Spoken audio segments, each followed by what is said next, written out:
This is digital wellness. We're talking about working home with distractions. We're going to dive into tech distractions and other distractions that are all happening in our life.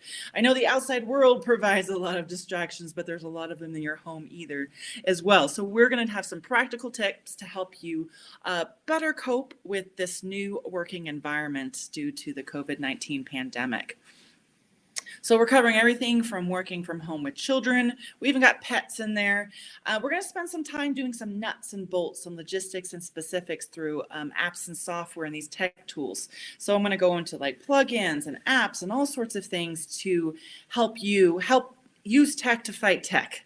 We're also going to talk about some of the psychology of our focus and productivity and give you some brain tips. And we'll have a little bit of time for questions at the end, and we have some references and resources for you. So we will get going here on this digital wellness. So digital wellness partly means being able to balance your real life and your tech life. It's being able to say stop or go or helping focus through distractions. All of that is part of digital wellness. And it's hard to sometimes have that digital wellness when we are in situations where our work life and our personal life are all shoved together. So we're going to give some tips on that one. It's hard. It's wonderful and tough because there's no boundary. So you have to be really, really cognizant of setting your own boundaries with family, with kids, with everything going on, or it's just going to bleed together, which can cause an additional stress. So it's wonderful. I mean, I am on top of my laundry, that is for sure, working from home, but it's also tough that it's all bleeding together and you often interrupted. So working from home with children. So there are so many working parents that are dealing with this right now. And a lot of parents have just said, no, I can't do that. I was listening on NPR the other day that said that women's labor workforce participation is as low as it was in 1988. There's been that many women that have dropped out of the workforce due to the pandemic with kids at home, remote learning, all of it, because it's just too much. And I get that. And these are tips that, I mean, they're hard, and this is not for everyone. So I want to make that statement that a lot of people, they're doing their best, but sometimes you got multiple kids, you got remote learning and work, and you just have to decide what's best for your family. So I'm going to share some tips here, but I just want to say that this is tough. And there's been over 1 million women that have dropped out of the workforce since in the last few months. And then in that realistic expectations. So when I say realistic expectations, part of that depends on the age of your child, understanding where your child is developmentally, how they eat, how they sleep. Working with children, if you have kids that are nappers or they are, I call them foragers, especially the toddler age, they are just foragers. They will eat at any time and they will run around and they have different schedules than you. So when I say realistic expectations is understanding that they're not necessarily going to take a nap when you want them to take a nap. They're not going to eat when you want them to eat. The older kids, there can be a little more balance in that, but understanding like, okay, well, I can't assume that a nap is going to happen. I can't assume that this is going to happen. And so making your schedule with a lot of flexibility and leeway, working with those kids. And you know your kid better than anyone else. And some kids are just different than other kids. And there's some kids that will be at your door. And there are some kids that are happy that you are away and they get away from you. You just don't know that. So setting realistic expectations for working with children is kind of the first step. But here are a lot of other suggestions, and this goes back to the realistic expectations. If you have a very young child, they just can't be left alone. It's just how it is. I joked when my child was a toddler, he had a death wish. I mean, you just couldn't look away when he was about 18 months old. It was into something. One time he climbed to the top of the pantry because he figured out that's where we had the sugar, and he got into the sugar. I did not expect that. I had the door closed. I thought I was all good. I was just literally 10 feet away and he was climbing on top of the pantry. So sometimes you just have to not work when kids are there. And so if you're lucky enough to have a job that you can work at home with weekends, early mornings, evenings, that might be the best option for some of those age groups there. I mentioned this with also being flexible, having tasks in very small chunks. Just chunk everything. It's harder to get that longer period of time for work. And then a fun fidget box. So I like to say, like, make a barrier between you and your workplace. So that barrier could be a closed door. That barrier could be I did this webinar with a bunch of with librarians who are working with home, and one of them told me that she would just like put a trail of like cookies and snacks. So it would take a while for the child to get through all the snacks and give her a few more minutes before they got to the door. But having a fidget box and saying, you cannot knock on, if you are bored, here you go. So go to the dollar store, go buy a bunch of stuff, put a box on the door, and just be very clear, like, hey, if you are bored, that's not my issue. Here's a box. Here you go, right here. This is the last box. If you can't now, and only contact me if you have other situations. So a fidget box can be a way for those kids, because sometimes there's no emergency. They're just bored. They're just bored. So and you can practice this, and this, depending on the kid and the age and all of that, some of this is better for younger kids, is role play. Say, okay, so you're hungry and I'm on the phone. What do you do? So what are your options here? Okay, so you were hungry. What snacks can you get? Where do you get the snacks? How do you find the snacks? Okay, if you're bored, what are some things you can play with? What are your favorite things in this box? So walking them through the process with role playing can be more helpful than when you get into that situation. So this is a question: what's the best way to get my attention? Is that yelling? No. And this also means if they are acting out inappropriately, like, mom, like they're not dying, then you just don't respond. Like that isn't the way to get my attention. To slam on the door is not the way, because if you do give them attention every time they do that, you're reinforcing the bad behavior. So role playing some of these scenarios is helpful, and then making them clear, like if you are sick, or there's there are situations you can always get me, but boredom and hunger is not one of them. So other suggestions is keeping your pets occupied. And I have a weakness for adorable little videos online of like cats like grabbing keyboards and dogs pushing their nose up to get a treat. I mean, they're adorable, but they're distracting. So, don't forget the pets. And so I was listening to another radio show talking from a veterinarian talking about they're seeing some incidences with pets as people are going back to work, and the pets, maybe they adopted a puppy during this pandemic. The puppy got tons of attention. They got out on walks 4-6 times a day, and all of a sudden that's like nothing. So like your kids, what kind of behavior do you want to see from your pet? If you set them up with the expectation that they're going to be walked every hour, well, then they're going to act out too, just like a toddler would. So having those boundaries as well, because eventually you might have we will get out of this and you might be gone more.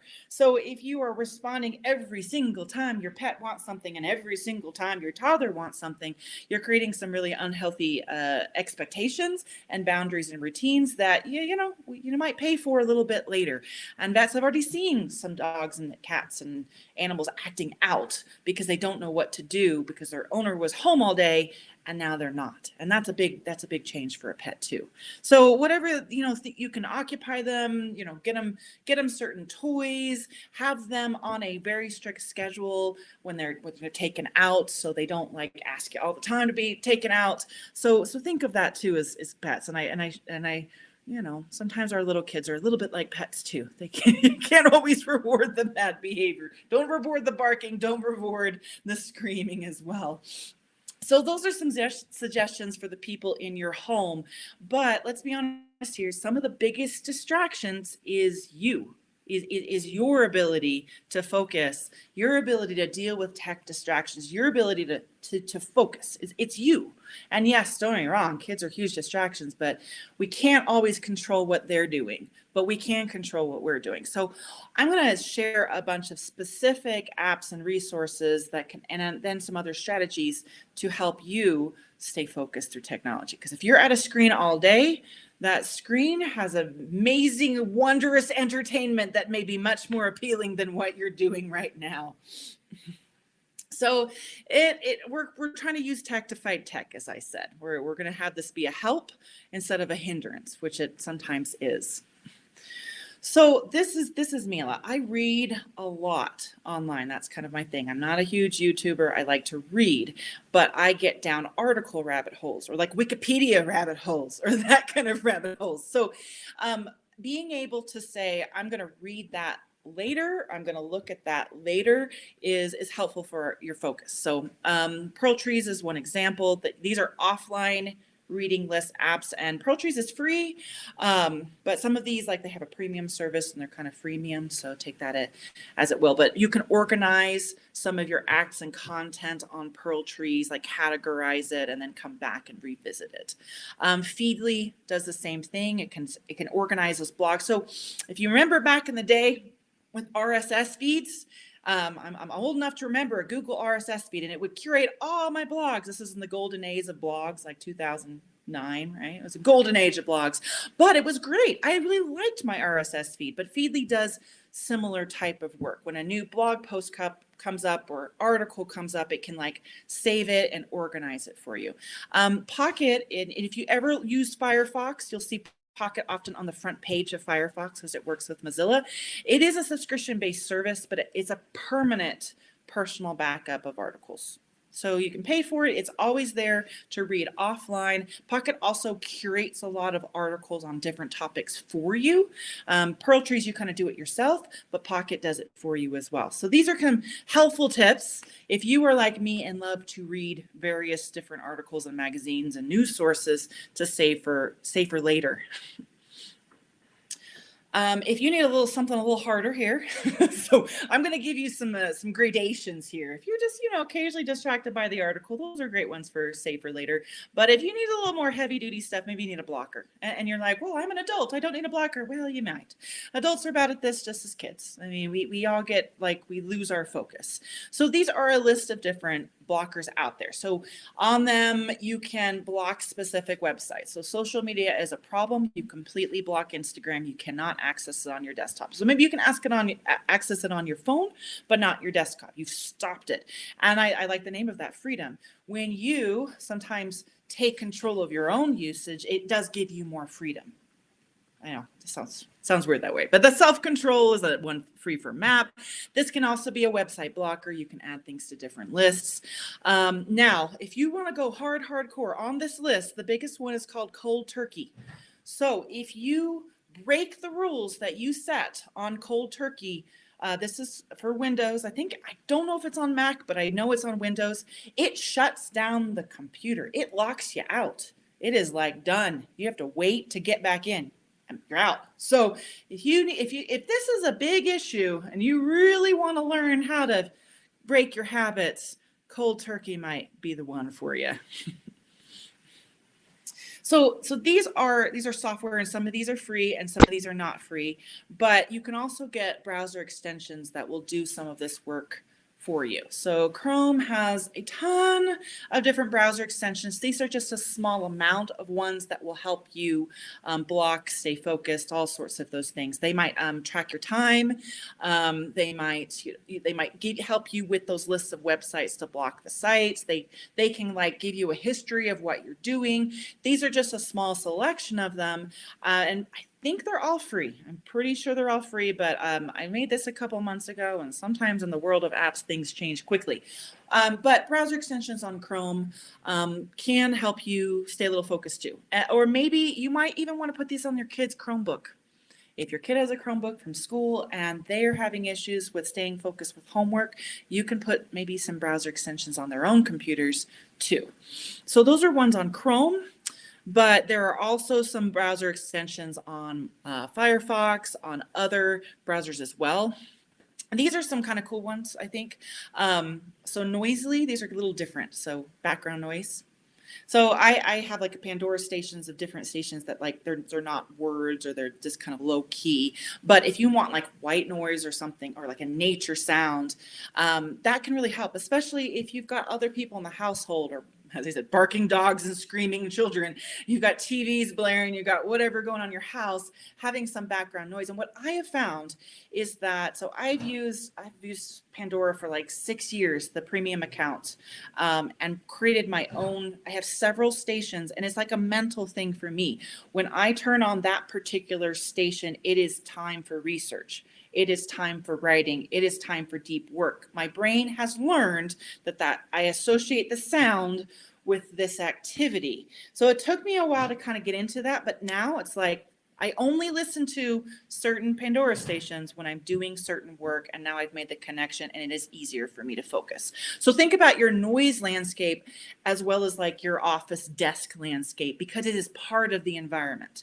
Other ones, you probably see these ads all the time. Grammarly can help you save time. And then I like this one. I've used it before, Reading Time. And sometimes there's news sites that will tell you, oh, this is a 3-minute article, but that's also a plugin that says, oh, this is 7 minutes. And you're like, okay, can I do 7 minutes? No, I can't do 7 minutes. Let's put it on Pearl Trees and save it for later. And if you really want to go hardcore, just like cold turkey, there's different newsfeed eradicators. You eliminate the newsfeed. You only get inspirational quotes. And there's some people that have like hacked, like make it cats or something. But if you just want to, you really need something a little stronger there to eliminate your newsfeed. That's a way to do it there. So I've been mentioning plugins. Here are some more plugins as well that you can use as browser extensions. So max tabs. So tabs, when I talk about tabs, I mean how many things you've got pulled up at once. If you've got 20 things at once, well, you probably have something from 2 weeks ago that you still have never closed. Not only is that like a privacy issue because you got things running on a background, it can cause your computer to slow down, but it also causes distractions. You really want to limit the number of tabs that you have open. It's just too easy to flip over. So these extensions actually stop. They block you. If you're on Firefox and you have max tabs, not going to open. You get a number and it's like, nope, not going to do it. And I mentioned some read for later, but there's also browser extensions. You might be doing this. You can bookmark things, add things to reading lists. You can kind of compartmentalize. You can put things in categories, and so you can ignore it. It's not the best for any of us to have 20 different tabs. And I sometimes I've seen a few people computers, and it's like a sink full of dirty dishes to me. I'm like, how could you work with 20 different tabs open? But that's a helpful way to help distracting. Only a few tabs at a time. Close it if you're not using it. But technology, if you're struggling with getting that, technology can help you too. Okay. So other tech suggestions. So when I say accountability partner, so if you have a friend, a family member, someone, maybe it's even your kid who's struggling with online homework and focusing, and maybe you're struggling with online work and focusing, that you work together to say, hey, from 3 to 4, we're doing this. We're going to do it together. We're not getting off. Or it could be like checking in. So think of maybe when you've created New Year's resolutions to lose weight, maybe you have an accountability partner that encourages you on, like, hey, how's the weight loss going? How's the diet going? How's this? And they check in on you and you check in on each other. That's what habits can be hard to break. And what basically I'm teaching you here is helpful tips to break some bad tech habits. And sometimes we need another person to help that. So timers, and I'm going to talk about time a little bit more in this webinar, but just be easy on yourself. It takes a short amount of time to create a bad habit and a longer period of time to stop it.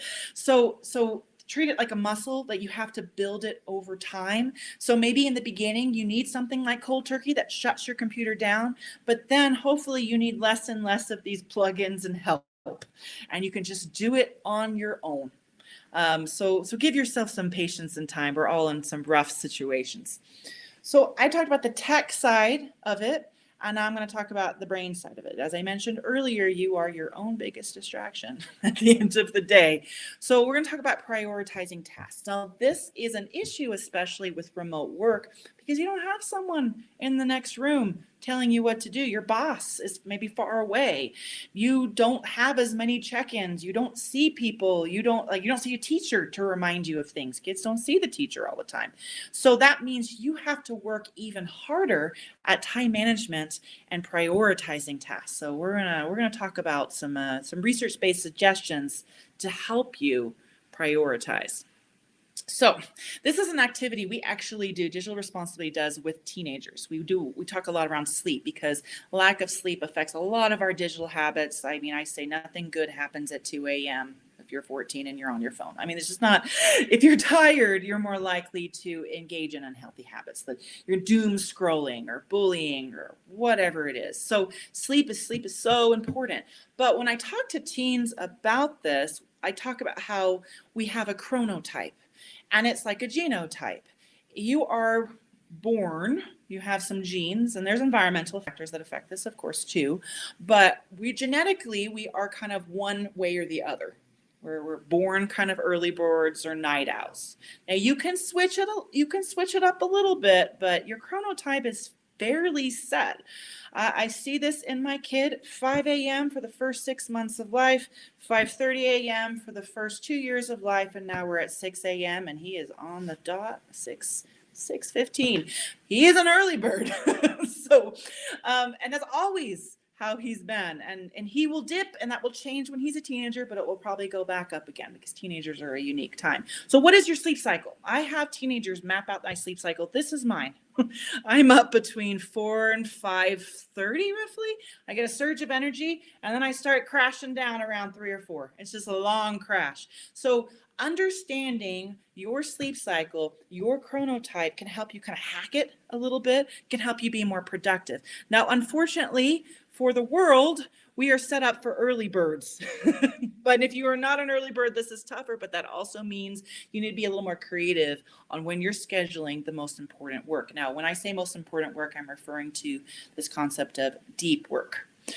Now, deep work can be different for anyone, but these are the ones that you really, really have to focus. You cannot be interrupted. So if I'm scheduling deep work, I'm going to schedule at a time where I don't got a bunch of kids at home.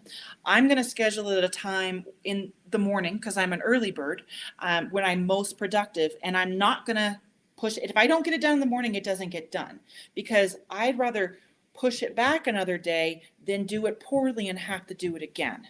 So knowing your sleep cycle and understanding this concept of deep work. You might have heard the term flow before. This is like flow. You're like in the moment, fully concentrating, and you're pushing your brain. And I like to say deep work versus shallow work. Deep work is like a sprint. You are using all of your brain capacity and you are tired by the end.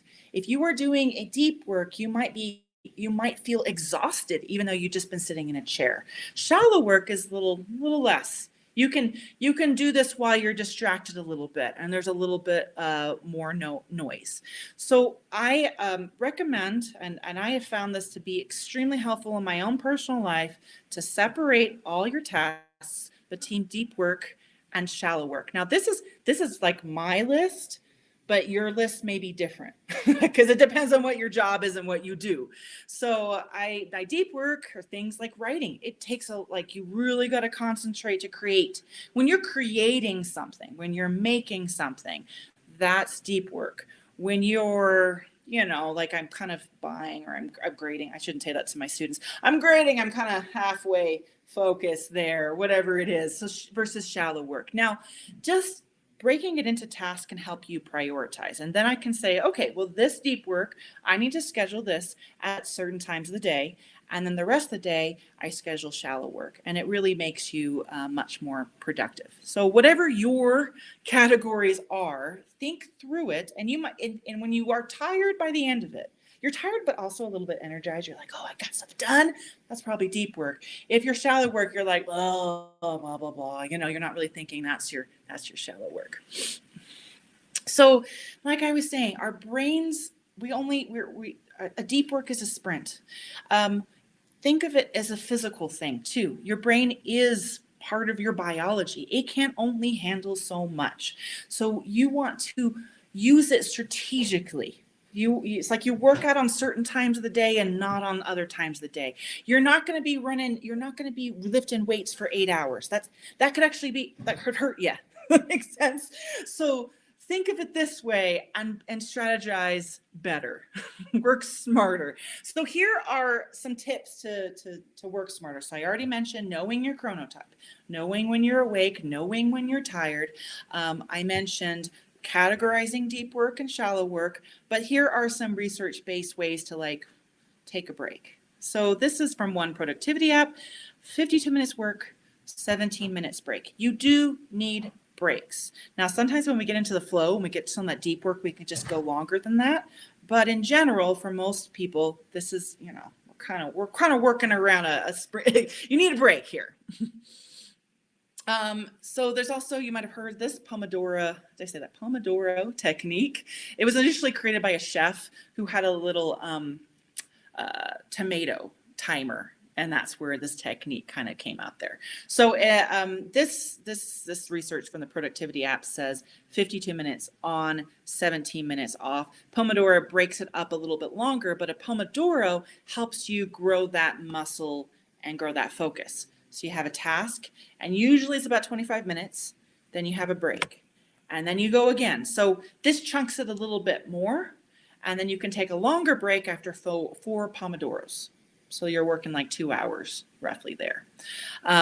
So you can build it up. So maybe I'm just doing 1 Pomodoro, then I'm doing 2, then I'm doing 3, then I'm doing 4, then I can grow it a little bit more. And maybe you kind of get into that deep work in the flow, you can go a little longer, right? So focusing on growing it longer a little bit at a time can really help you get that productivity. And part of the reason we really, really want to focus, and why I say that this is more productive and we want to work smarter and not harder, is that your brain struggles with multitasking. So I used to be a librarian at a public reference desk, and so I remember all the time people at the desk, can I have this? And so I'd work for like 2 minutes and I'd help someone. And I'd work for 2 minutes and help someone. And I remember sometimes at the end of like my shift on the desk, I'd be like, oh, I'm just worn out. And I didn't even like get much done besides helping people, because every time I would help someone, I had to shift here and then I had to shift there. And it took me a while to shift back and forth, and it's exhausting. So that stat I have there is that shifting between tasks can cause mental blocks and take up to 40% of someone's productive time. Honestly, it might have been better if I just said, I'm not going to work on the desk, because it was like so frustrating to me. So, but what I did learn over time as a librarian is I only had very specific shallow work I would do on the desk. I wouldn't do any deep work because it was just too frustrating. So we're not good at multitasking. I mean, we think we are. It feels good. This is some of the issues with our mobile phones as we pick it up and we're like, oh, we're jamming. We're like checking here. We're checking our Twitter account. We're watching. We feel productive, but we're not actually being that productive. And it's really smarter to just single task instead of multitask. You're spending about the same amount of time, and you might be producing better work when you're not doing all that multitasking. So I've been talking about stress a little bit. If you want to dive into stress and deeply, we're going to have another webinar next month where we're going to talk about burnout, especially teacher burnout. I'll talk about that a little bit more later, but mental stress is a thing. Being distracted, being interrupted, having those lack of personal boundaries and work boundaries is stressful. We're all under a lot of stress. I mean, I've seen the stats. We have increased rates of mental health visits. Therapists are booked solid. We're all a little bit stressful. So I asked you to think about your chronotype. I asked you to separate between deep and shallow work, but also create a list of what you do, or think about it, of what you do to relieve stress. And this is different for everyone else. If you have a way that relieves stress, you can feel free to put it in the chat box or share your thoughts. Everyone's different the way you relieve stress, but I do caution that sometimes if we are trying to stay focused, we need a little shorter stress relievers. So what's something really you can do in maybe 10, 20 minutes to relieve stress rather than in 2 hours? So I love taking a walk. I take a walk most days, but I have to be really careful on how I structure that walk throughout the day, because I don't want to put it in the middle of something else. So if you can make a list of like shorter and longer stress reliefs, those are just some suggestions I have. If you have any, you can add it as well. So, but adding an online break, we put all those things in those reading lists in the Pearl Trees or what pocket or whatever it was, and then come to it later. Maybe on YouTube, you can easily create folders and categorize them. Just create like a fun little folder in YouTube, and you don't watch the video then, you watch it later. And then you can do that in like 20 minutes or less. That's a quick little online break. So we've been talking about tech, how we can help with stress.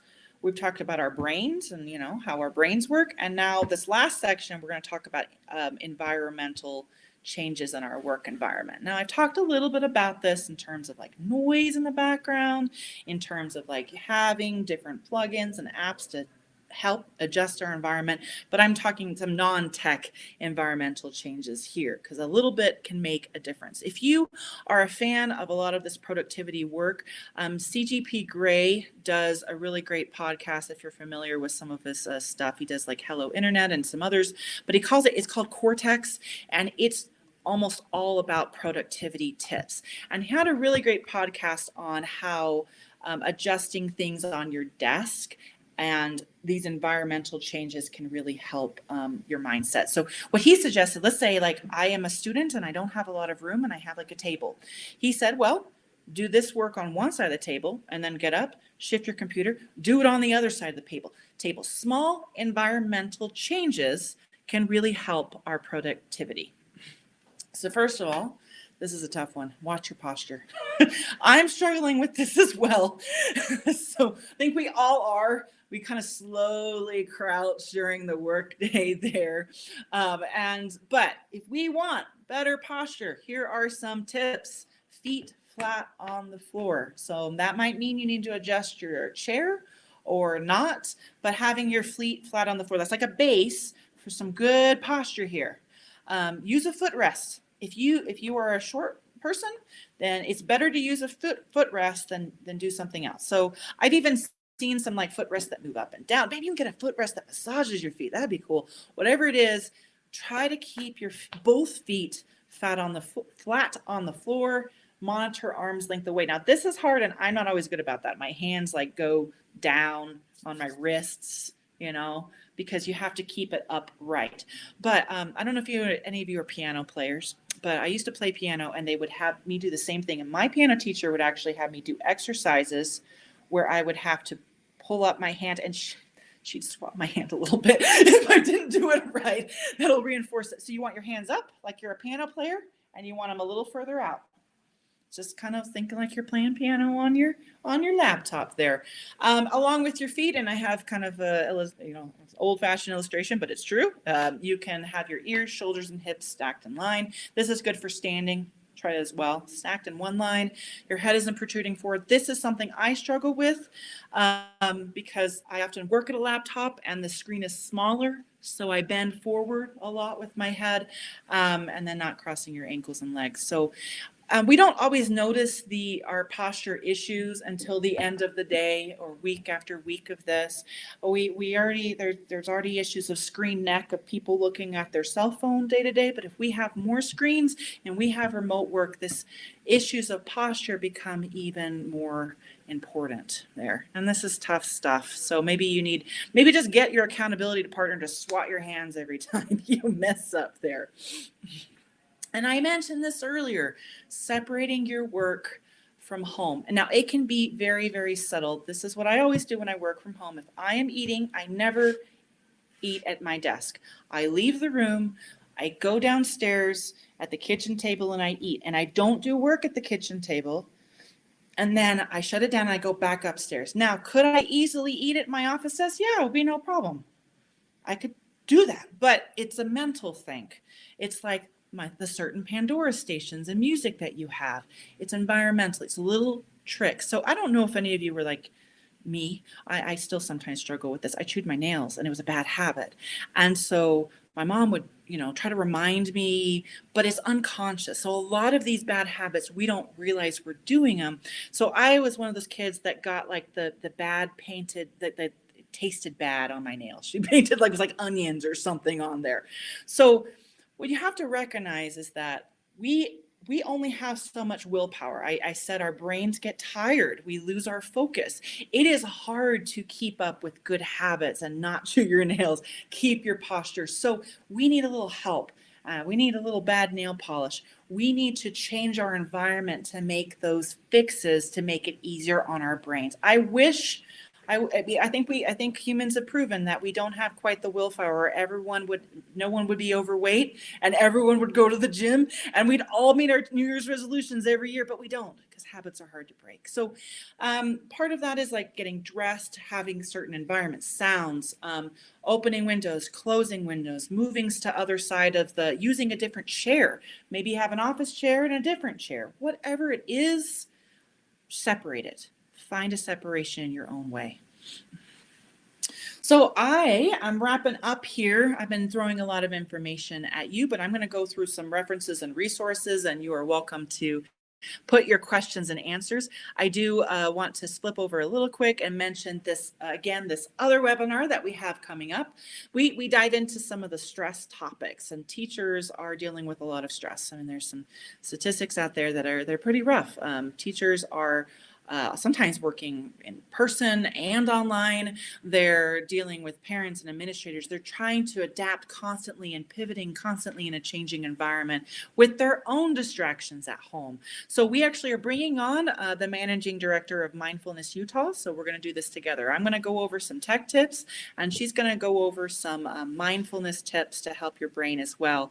It helps your brain focus. I mentioned some ways to help your brain focus, and she's going to share some as well. And that's on December 8th. If you aren't signed up for our newsletter, we also send out some mindfulness and other tips to really help that brain. So I'm going to circle back to some of the references. If you are interested in the topic of deep versus shallow work, Cal Newport wrote that book, but there's also some great articles out there. I really like this Atlantic article on how many minutes you should take a break for work there. And there's some office ergonomics.